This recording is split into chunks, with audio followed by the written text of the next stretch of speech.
Lost Girl Therapy. Let's talk about the anxiety reduction techniques I use as someone with disorganized attachment when it gets triggered. So in my previous video, I discussed the anxious side of the disorganized attachment getting triggered, and this is how I regulate. Number one, I meditate. Meditation is never a recommendation that people like to take because it can be really challenging to actually get into the seat. But one of the things that I actually learned at a workshop this weekend is that for individuals with ADHD, moving into the meditative state can actually be easier than somebody without. Because it's challenging to actually get into the chair, but moving into that almost transcendent state is easier for someone with a highly attuned nervous system. So for me, I like to meditate, and I will specifically do a guided meditation, not one where I'm just sitting, because that's how I get into the daydreaming scenario.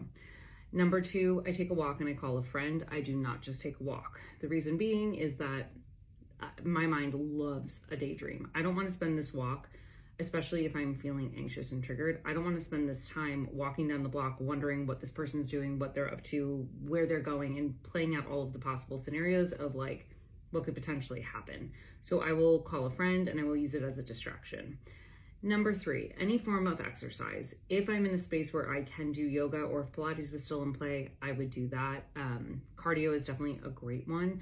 You want to do something that basically gets you into a space where you are focusing on your body, not on your mind during the experience. So I would do a more challenging yoga class or a more rapid flow. I would also do kind of like up the ante in terms of strength in workouts that I was used to. So you don't want to do a really like slow flow because that allows the mind to wander. You want things that kind of challenge you to remain in the present, whatever that means for you.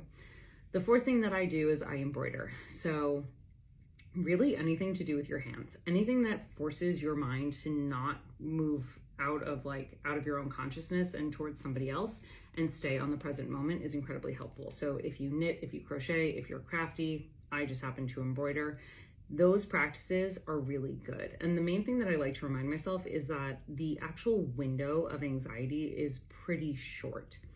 It's a matter of just finding coping mechanisms for the period of time where the anxiety is rising and then going about your daily business when the anxiety lowers. It doesn't necessarily mean that the attachment won't flare up again throughout the day. So in this instance, the attachment flared probably like 3 or 4 times, which was not great. But I have all of these practices where I know that I'm able to distract. The final thing I will say is I avoid my phone like the plague. It's not because I have this fear of texting someone, but it's because being on your phone and doom scrolling through like Instagram or TikTok, like that constant hit of dopamine that we're kind of seeking when we do that, that exacerbates a nervous system response. With an attachment flare, your nervous system is already firing at a higher degree. So when we introduce a intense stimulus, something like doom scrolling, we're basically just upping the ante. And I've noticed in myself that I will actually come out feeling more dysregulated and more anxious. So I will do my best to just set my phone aside to the greatest of my abilities. And it doesn't mean that I don't still use text messages on my computer, but it's just that I will limit my screen time, especially with social media apps, in order to regulate my system. Another thing that I like to do, just as an aside, is like cooking. Anything that brings your focus back to the present. You really just want to avoid the potential of a daydream state, because the daydreaming, especially on the anxious side of attachment, is where we can feel incredibly dysregulated, we can dissociate from ourselves, and we can kind of lose the plot in terms of what we feel towards someone versus what they are bringing to the table. And that's where we kind of create these secondary narratives of what could happen if. And the moment that we're in that state with a partner or with a friend, if we're like, well, this could happen if, and then I have to control all of these scenarios before we get to that end, that's already, for me, that highlights a state of dysregulation and really highlights an attachment flare that I need to address fairly immediately.